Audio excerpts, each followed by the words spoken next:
about the Oxford Community Arts Center. And Heidi, turn it over to you. Terrific. Thank you, Jack. I appreciate that. And hello, Rotarians. What a beautiful day in Oxford. I'm happy to be here and to talk a little bit about the Art Center. I know that I am preaching to the choir when I talk about the Art Center, but I hope you will enjoy today's presentation.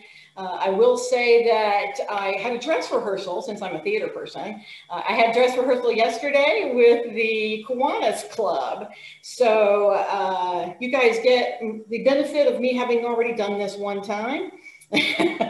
And if I say anything wrong, Jack will correct me, I'm sure. So Oxford Community Arts Center, this is our tagline: protecting a legacy and promoting the arts. And those are the two pillars on which we are definitely founded.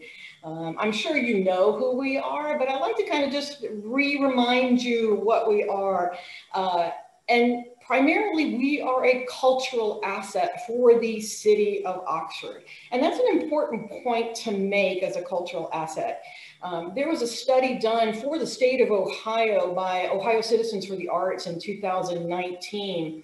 And they determined that 60% of their respondents said that they moved to a city or they bought homes in a city based on the cultural assets that were in that city.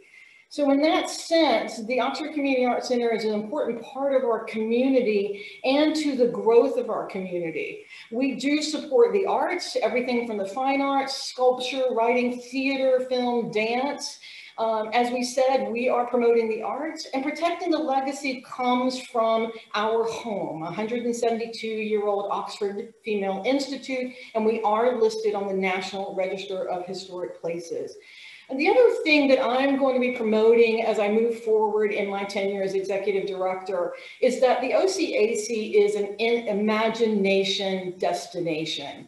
That's what we want to be. For all of our greater Oxford citizen and community, we want to be the place where you come to explore your creativity, to refresh your mind, to re-energize through viewing art or participating in arts as however that works for you. And those are the kind of things that we do here at the Art Center.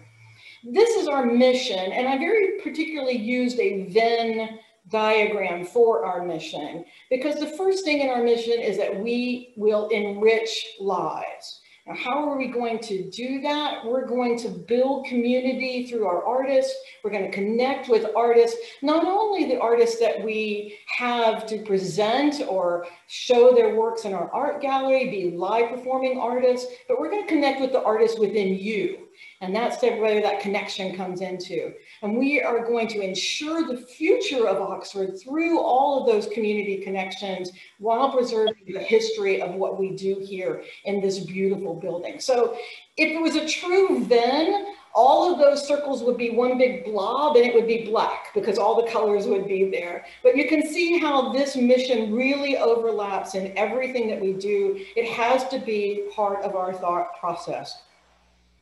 How are we connecting with Oxford? Well, we do it through three main avenues. We do it through our wonderful exhibitions, we do it through our classes, events, and programs, and we do it through our no-cost community engagement. I'd like to show you some numbers here because even though I'm an arts person, I actually do enjoy numbers. I'm one of those weird people. Jack can tell you, working with him on the finance committee, I actually do love to dig into data. So this is our impact on inspiration in the arts. You might not know this. The OCAC works with about 30 to 50 local and regional artists each year to present their work. And these numbers are from 2020, which is our COVID year. So you can see we did 19 exhibits. We had over 106 artists that were shown throughout the year. Some of these are large group shows, and over 500 works of art were here on the main floor of the Art Center. That's an astounding amount of art and viewing possibilities, as well as showcasing our artists. The other thing that we do is serve as an entrepreneurial incubator for 30 resident artists, each who have their own studio on the 3rd floor, and then a resident dance company on our lower level, along with a resident artist who has a paper making studio on the lower level.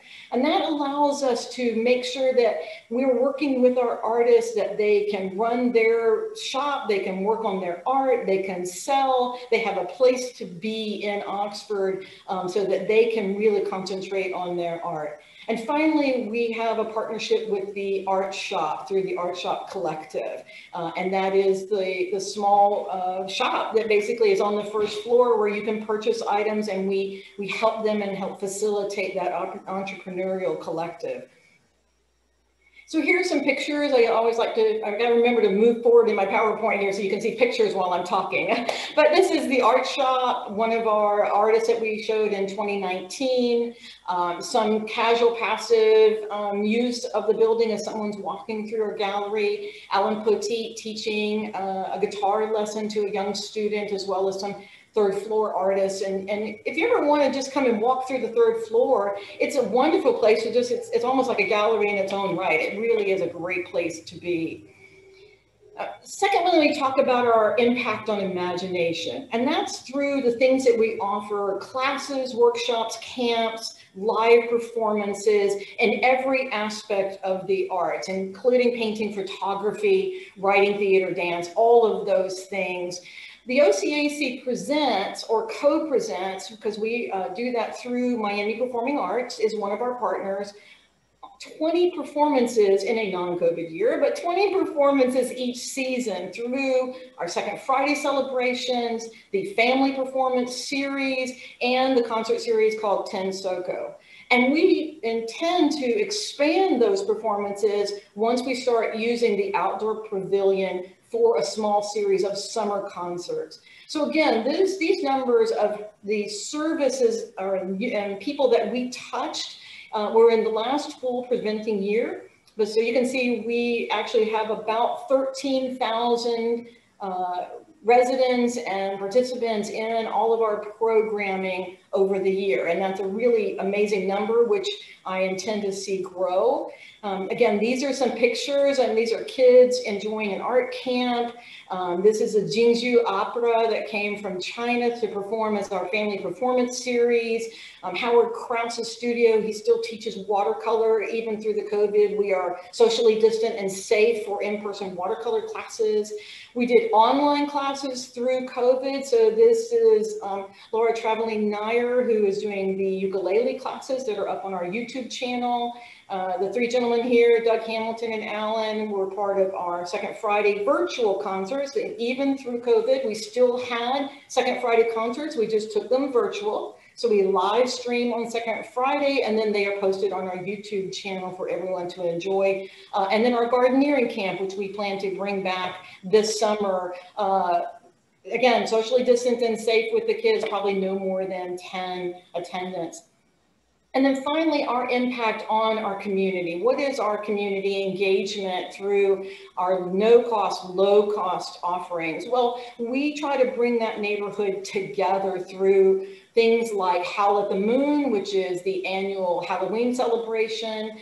We had a fabulous Enchanted Winter outdoor art installation all through the month of December and January. We have community partnerships like Miami Performing Arts, OXAC and Carolyn Scott Players, our theater companies, Empty Bowls, DeFlore's Garden Club, and the Daughters of the American Revolution. So this just gives you some of our social media numbers. We hope to see those rise exponentially over the next year as we really dig into some of the marketing. This is some pictures of things that we did during our COVID year. So we were active, even though we were socially distant, we were safe. The building was only closed for a very short time. And then we were trying to make as much impact as we could through this COVID year. Our OCAC Art to Go was a project that was funded by Arts Wave of Cincinnati. And we took individual art kits. There were about, I think, 7 different art projects 150 kits were delivered to the Talawanda school system, and those are sent out to kids in the more rural areas who did not have access to art and were not going to school, so that they could do an art project. And then the instructions for the art project were posted on our YouTube channel. So it was a tremendous project. We had, just assembly line of getting all of the elements of each art project put together. Bruce Murray has been doing the musical snacks. So instead of doing those live where you come for lunch in the Oxford Community Arts Center, they've been posted virtually and live streamed through the Miami Performing Arts. The child here is part of our Howl at the Moon that we took outside so it could be socially distant. Their family was absolutely great. I had another picture I always thought I might use, which they were all dressed as the Incredibles. So he was really cute in the little red jumpsuit. Our Enchanted Winter, as I said, was a month-long, actually a 2-month-long art installation that had various interactive elements through it. There was rock finding. You could hang wind chimes in the trees. We had knitted scarves around the trees. We had postcard. We did a hashtag OCAC photo contest where we were highlighting local businesses through gift bags. And then our Empty Bowls project, which we will bring back in November. So how can anyone support the Oxford Community Arts Center? Well, there's kind of 4 different ways. First is just straight donations, and I'll talk a little bit more about that, but we invite anyone to give as they can. We are so grateful for the generous support of the Oxford community. I cannot tell you, as someone who's not from Oxford, the amount of giving and support in this community for the OCAC is just phenomenal. It's really mind-blowing. But if you can't give of dollars, you can give of your time. We definitely need volunteers. We have board positions that will be opening in July. We have committee positions with our very different diverse committees. And then it's just volunteering for an event as we are back to being in person, which we really hope to be very soon. Advocating means, following our social media, promoting it, sharing, commenting, talking about it to your Rotary Club, to your other hobby group, your family, your work, your church, anything you can do to help us promote our different events. And then finally, we just want you to stop by and enjoy the Arts Center. Come and take a look at the art gallery, walk through. We are open Monday through Friday and on Saturdays. When we are back to doing second Fridays, those are absolutely free celebrations of the arts. And then enjoy the West Gardens, especially the Nair Circle. The fountain is flowing. It's a really lovely place to be. So this is an important graphic for the Oxford Community Arts Center. Our income model is based primarily on contributions and fundraising and grants. So you can see from this particular numbers that I've given you, 58% of our income budget comes from individual contributions, our fundraising, or what I like to call fundraising, and our grants. And that's a huge income model. We are hoping, again, as we move to a little bit more sustainable model of income from programming, classes, workshops, theater performances, live performances. And so that $96,000 is where we are, I believe, Jack, if I think my numbers are correct, as of March 31st in terms of just contributions and fundraising. And that is a huge number. Don't get me wrong, 96,000 in a COVID year is astronomical, but we're still only 66% to budget for our income. And so we have a long way to go in the next 3 months. So we are absolutely going to get there. And I always like to show people where your money goes. I think it's important when you're a nonprofit organization and you are requesting funds from the community that we are open and that we are good stewards of the money and that we are financially responsible. The Art Center works with 3 classes or 3 categories. So we have general administrative costs, we have development and donor relation costs and income. We have maintenance for this beautiful building, historic building, and then we have our programming. And I know things look a little wonky there if you're used to a balanced budget, which we do run a balanced budget model.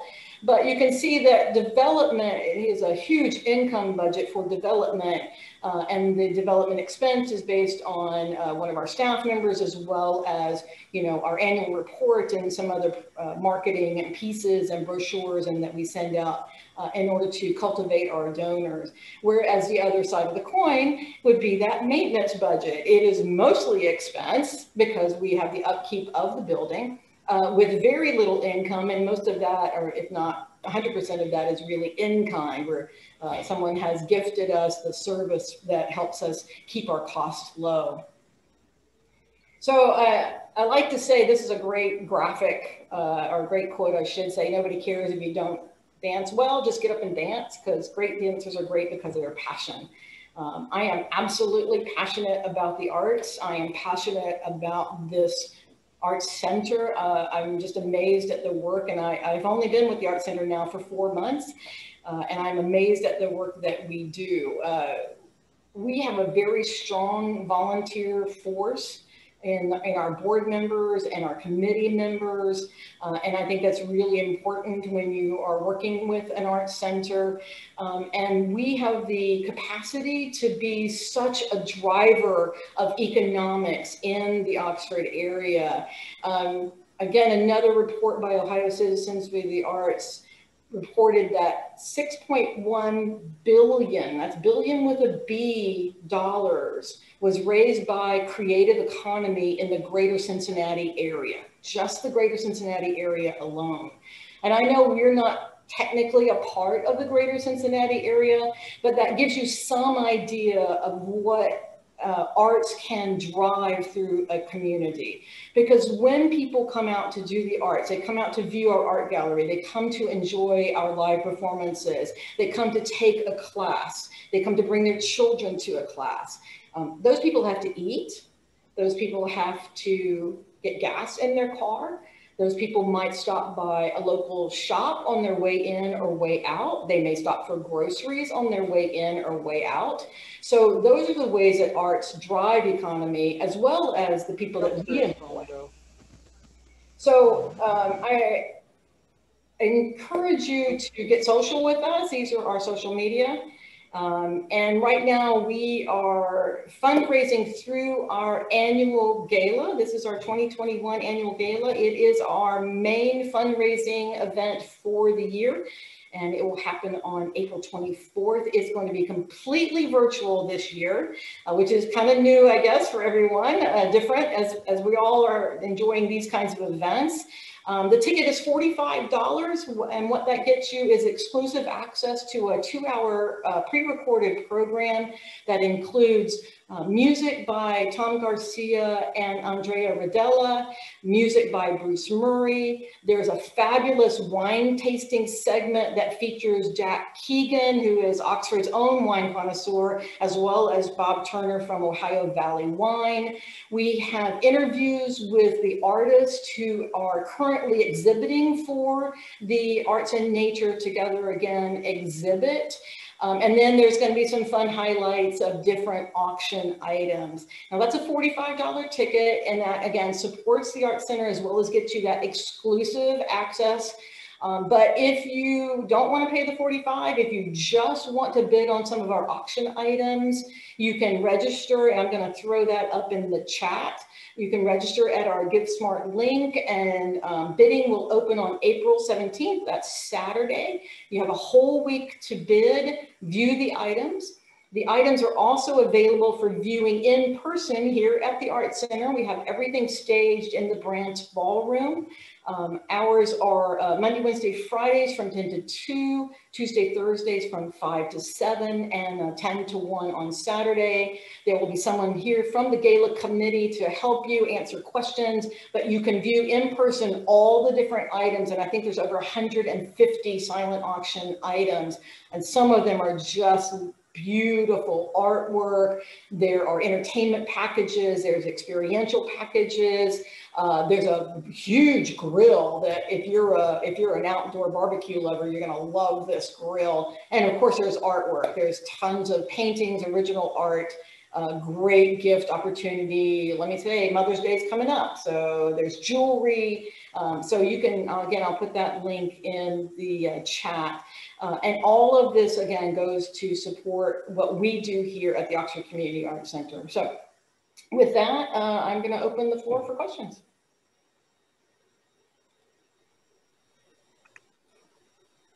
Anybody question? All right. Oh, come on. Heidi, this is Bob Thurston. I just wanted to make a comment that Bruce Murray is fabulous. Bob Thurston. Yep. Yes, Bruce Murray is fabulous. When I knew I was going to interview for the position, I had only been to the Art Center one time before. Being an Art Center manager, Carolyn and I kind of ran in the same circles with a group of Art Center managers that ArtsWave helps put us together for best practices. But unfortunately, I'd only been to the OCAC once when there was a shared event. So before my interview, even though the interview was all virtual and by Zoom, I decided to come up and just walk the building. Because I really wanted to get a feel for the building, maybe meet the staff, but tour a little bit. So I kind of had a feel for it when I was on my interview. And I walked into the building and someone's playing the grand piano in the ballroom. I mean, how classic is that? That's the perfect, intro into a building, is to walk in and someone's playing Mozart. Like, oh my goodness, this is perfect. And it was Bruce that was actually recording for the Musical Snacks on the day I happened to come in. So yeah, we just really appreciate his support and his amazing work. He's really great. Heidi, I think you might just say a word more about the silent auction, because I don't think everybody is, certainly most of us have never done that online before. And what kinds of things, why might we go to the trouble of going to it? There are pictures, yes, one could buy and so forth, but what else? What kinds of things that might interest people? Do you mean the actual silent auctions themselves or the programming? Well, no, the items themselves, not a catalog, but some examples of non-paintings. Yeah, so the silent auction items, like I said, some of these items are beautiful. There are, oh gosh, Warren, I don't think I can adequately describe them. There's a great bike, and I was listening to NPR yesterday. If you're looking for a bike, it's 2 years, like on some bikes to get them, because of COVID has kind of stopped some of the supply chains. There is this fabulous bike. I got to ride it. So me riding it is part of the program, trying not to crash it outside in the parking lot. There is some beautiful painting. Marta Went's work is what we used for the actual graphic for Art and Nature, the gala. There's a wonderful fox. There's a fabulous sort of, oh gosh, Warren, help me out. I kind of more impressionistic painting of a couple and then women, and I'm thinking about bidding on that one for my office. I think that one's going to be in my office. There's jewelry. There's some really beautiful necklaces and some earrings that are fabulous. There are vacation packages. I'm trying to think where the one is. Maybe Michigan. I'm not positive. Don't put me on that one. But just there's so much. There's some wine, of course. There's going to be wine packages and alcohol packages. So there's a lot of that as well. My goodness, I wish I had you guys on my phone. I just walk you through there right now.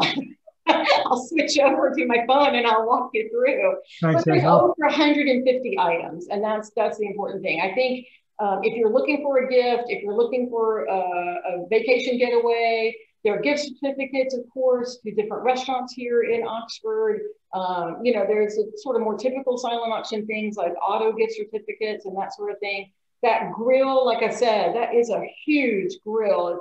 They've got it completely open. It's got the 2 side tables where you can do prep work. I'm not a griller. I don't even cook. My husband does it all. But I'm thinking about trying to bid on that to see if I can get him that grill, because it's pretty amazing. There's a beautiful piece of kinetic artwork that you could put out in your yard that will move in the wind as well as turn. It's all made of iron, very colorful. It's a beautiful piece. Ursula Roma has these wonderful birds that would go in a window. There's some stained glass. Oh my goodness, I could just keep going on, I think, Warren. Thank you. Like I said, the GiveSmart link, if you want to just bid on things, there's no cost to do that. You can just register on GiveSmart.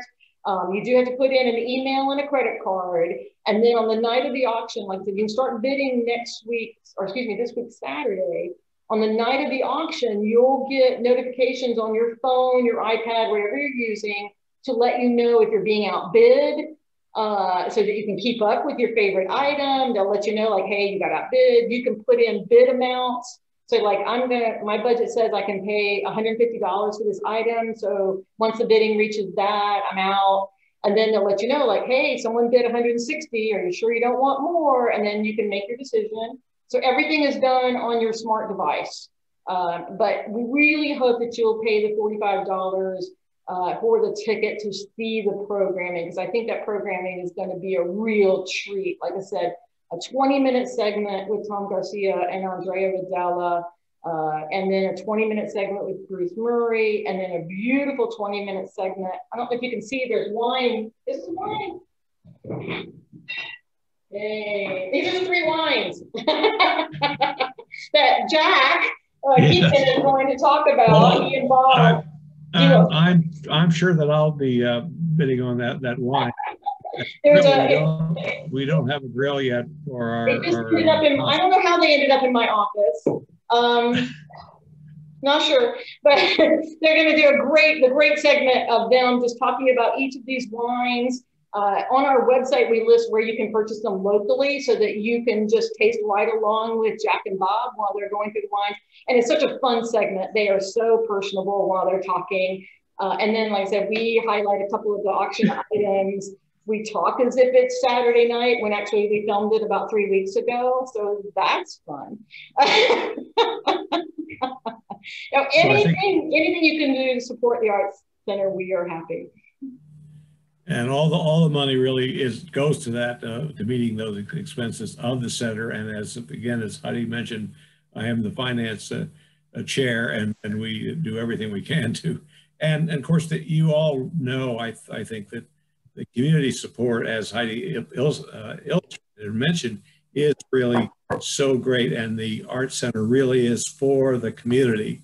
Although we're housed in a university building, we are totally responsible for that. So when you see large maintenance amounts coming up, we just are taking a big step now where we've had some need for improved bathroom facilities, or toilet facilities in the lower level, especially now that we're opening up the garden and the pavilion in the back. So really, I think just coming down starting next week and taking a walk through the building, you can see all those items that Heidi's been talking about. So. Yeah, we're really excited about that renovation. We took old, unused, they were not useful. So 2 restrooms down on the lower level, and now they're renovated into gender neutral family restrooms. So there'll be 2 of them. And as Jack said, as we begin to do more programming outside through the pavilion, have weddings outside, programming outside, I really would love to see yoga or Pilates or Tai Chi in the lawn.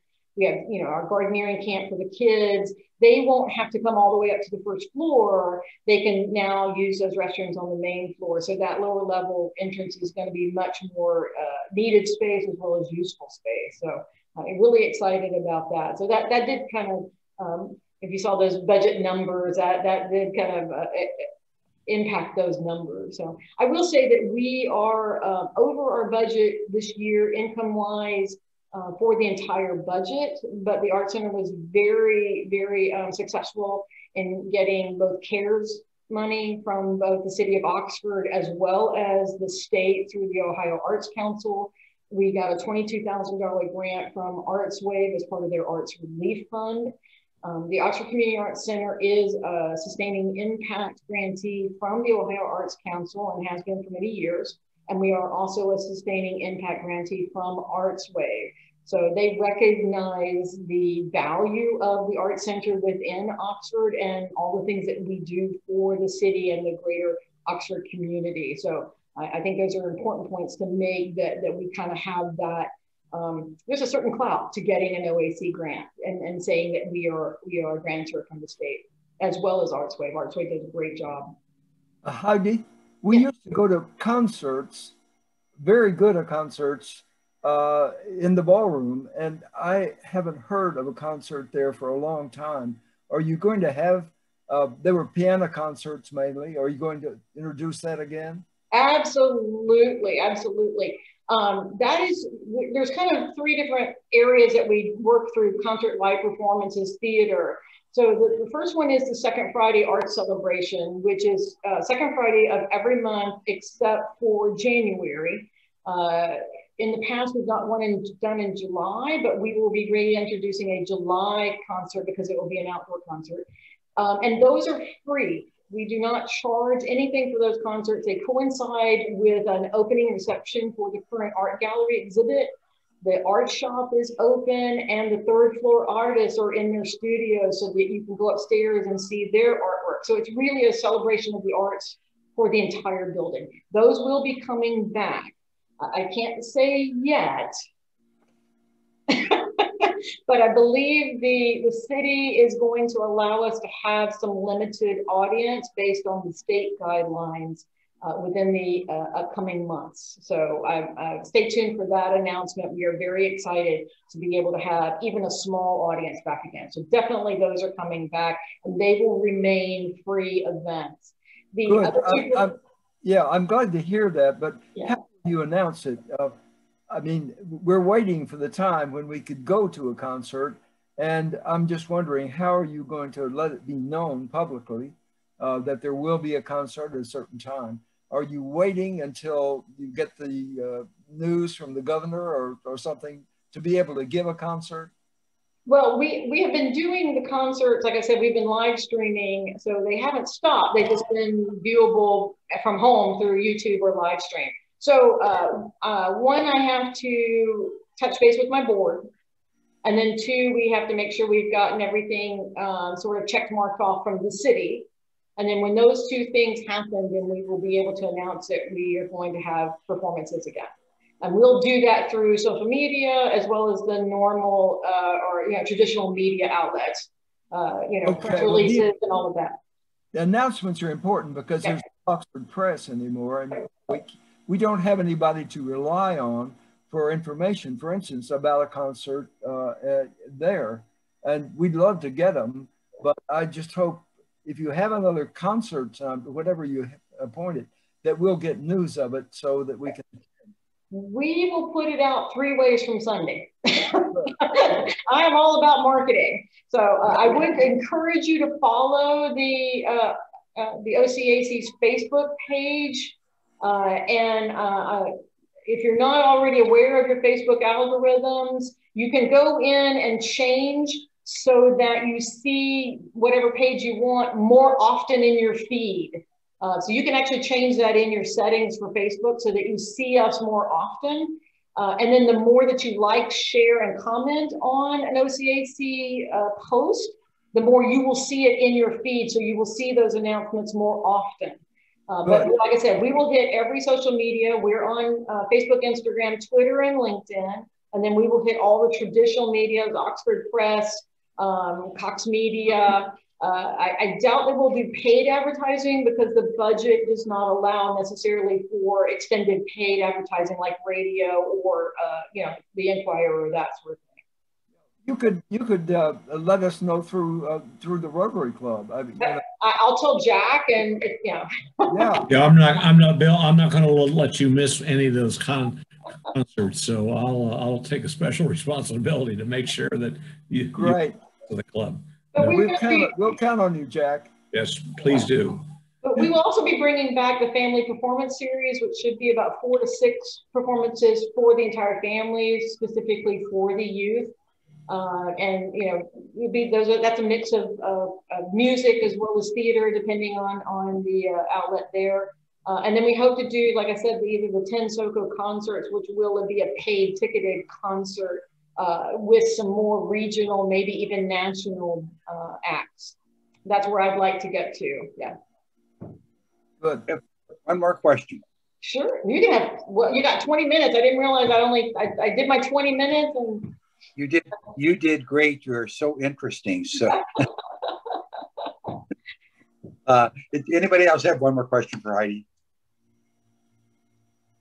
Heidi, thank you. We did well luring you up to Oxford. I can tell you that. Jack and your board, thank you for doing this. It's a great asset to the community, and now it is led by a wonderful person. So thank you. We're going to put a book in the Lane Library in honor of your talk today. Thank you. And let us know about your events. We'll make sure that we advertise them to or publicize them to our members. Absolutely. But let's give Heidi a hand. Okay, Heidi, feel free to stay on. Feel free to leave, whatever your schedule dictates. It's just fine.